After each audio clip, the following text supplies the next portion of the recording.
प्राचीन काल के महान व्यक्तित्वों के क्रम में आज हम कुछ बातें चंद्रगुप्त मौर्य और फिर विशेषकर महान अशोक के बारे में करेंगे।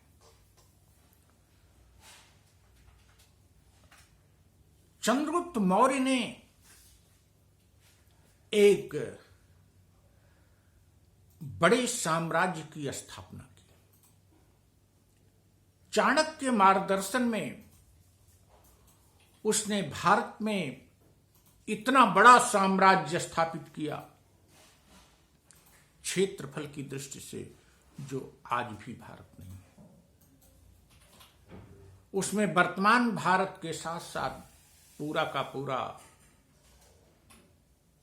वर्तमान बांग्लादेश, पाकिस्तान और अफगानिस्तान का ही क्षेत्र शामिल था। हां, सुदूर दक्षिण का थोड़ा सा क्षेत्र और उत्तर पूर्व का थोड़ा सा क्षेत्र जरूर शामिल नहीं था। कह सकते हैं कि चंद्रगुप्त मौर्य महान विजेता था। दूसरी बात, उसने एक व्यवस्थित प्रशासनिक तंत्र का संचालन किया, जो कि बाद में समस्त भारतीय राजाओं के लिए एक मार्गदर्शक सिद्धांत बना। विभिन्न इकाइयों का गठन, उन इकाइयों में पदाधिकारियों की नियुक्ति, पदाधिकारियों को वेतन, नकद में वेतन, साम्राज्य की सुरक्षा का चौकस प्रबंध और राजकाज के कार्यों में नियमितता, धर्मनिरपेक्ष सिद्धांतों को महत्ता। स्वयं भी अपने जीवन में पहले ब्राह्मण धर्मावलंबी था, बाद में जैन हो गया था। यह सब कुछ ऐसी बातें हैं जो आज 2300 साल बाद भी बिरले दिखाई पड़ती हैं और आश्चर्यचकित करने वाली। उसका पुत्र बिंदुसार भी एक महान विजेता था और उसके पद चिन्हों पर चला, लेकिन उसका पौत्र अशोक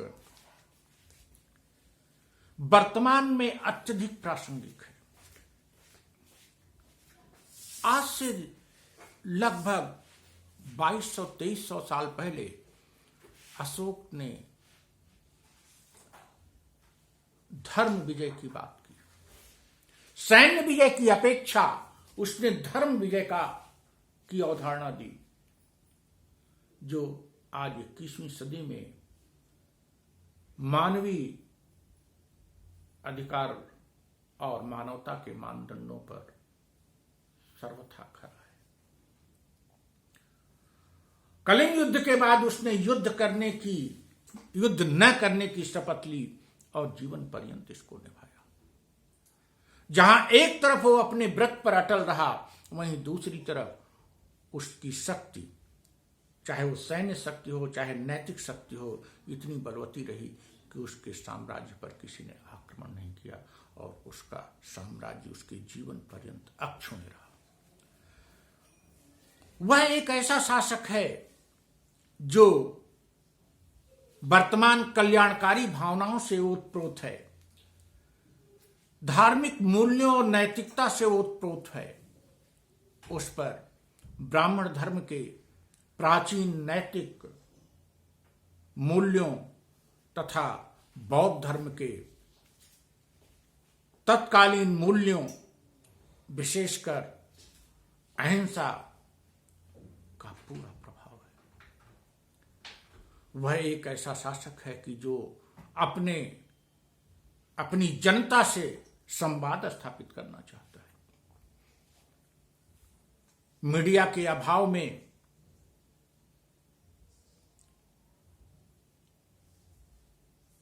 और विकास की तत्कालीन प्रारंभिक अवस्थाओं में भी उसने अभिलेखों के माध्यम से जनता से संपर्क किया और जनता को अपना संदेश भी दिया। उसके अभिलेख न केवल 4 लिपियों में हैं, जिनसे कि स्थानीय स्तर पर जनता जिस लिपि को समझ सके उस लिपि में उसको ग्रहण कर सके। ब्राह्मी, खरोष्ठी, यूनानी और अरमाइक 4 लिपियों में हैं, अपितु वह स्थान स्थान पर स्तंभों और शिलाओं पर उसके अभिलेख खुदे हैं। उसके अभिलेख पढ़ने से ज्ञात होता है कि उसके विचार कितने मूल्ययुक्त थे, उसमें नैतिकता का कितना समावेश था और वह जन कल्याण के प्रति कितना संवेदनशील था। 271 BC के बाद से वो शासन शुरू किया और लगभग 35-36 साल के शासन में उसने कोई युद्ध नहीं किया। कलिंग युद्ध के बाद 261 BC के बाद उसने कोई युद्ध नहीं किया। 200 कलिंग युद्ध मतलब 200, यस,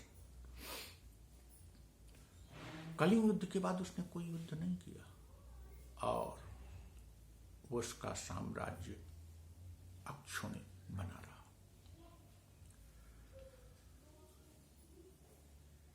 आज भी अशोक इसलिए प्रासंगिक है, उसके अहिंसा के विचार, उसके नैतिकता के विचार किसी न किसी रूप में गांधी को प्रभावित किए।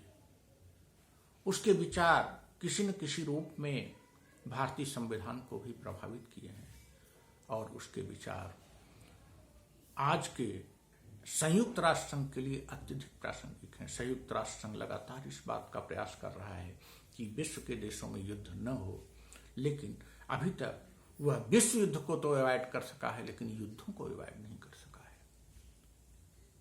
अर्थात संयुक्त राष्ट्र संघ भी अभी उसके विचारों पर खरा नहीं उतर पा रहा है, सक्षम नहीं हो पा रहा है कि वह विश्व से युद्धों को समाप्ति कर सके।